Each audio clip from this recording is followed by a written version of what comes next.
नमस्कार मित्रांनो, माझं नाव राकेश भगत आणि तुमचं आपल्या चॅनेलवरती स्वागत आहे मित्रांनो। आज झालेल्या मैदानाचा विषय तर तुम्हाला बघितलाच असाल तुम्ही मित्रांनो।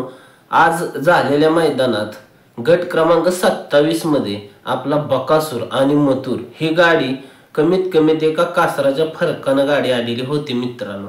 त्यानंतर सेमीला असं काय घडलं असं जे मथुर आणि बकासूर यांची हार झाली मित्रांनो।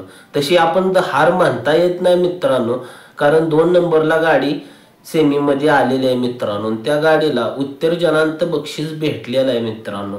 तसं बकासूर आणि मथुर गुलालात आहेच, ह्यात काय वादच नाही मित्रांनो। पण मित्रांनो सेमी क्रमांक 1 मध्ये बकासूर आणि मथुरची गाडी पळाली मित्रांनो आणि गाडी चांगली मित्रांनो पळाली।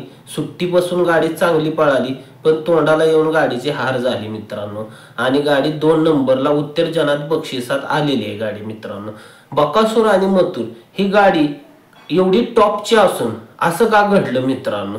कारण एक तर फाटीचा विषय असू शकतो। फाटीचं म्हटलं तर त्या फाटीतून सकाळपासून भरपूर गाड्या वर आलेल्या मित्रांनो, नंबर मध्ये पण आल्या होत्या। मग नक्की विषय काय घडला मित्रांनो?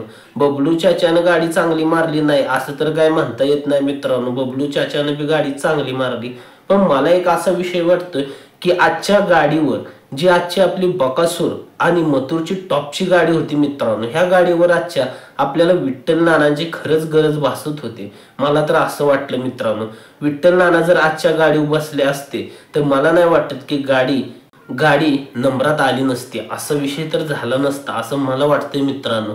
पण कसं आहे, प्रत्येक ड्रायव्हर आपल्या जेवढा प्रयत्न होईल एवढा प्रयत्न तर करतच राहतो मित्रांनो। शेवटी कसं आहे, एक नशिबाचा बी खेळ म्हटलं जातं ह्यात। आणि बकासूर आणि आपला मथुर सुद्धा आता थोडा डिंग चाललेला आहे मित्रांनो।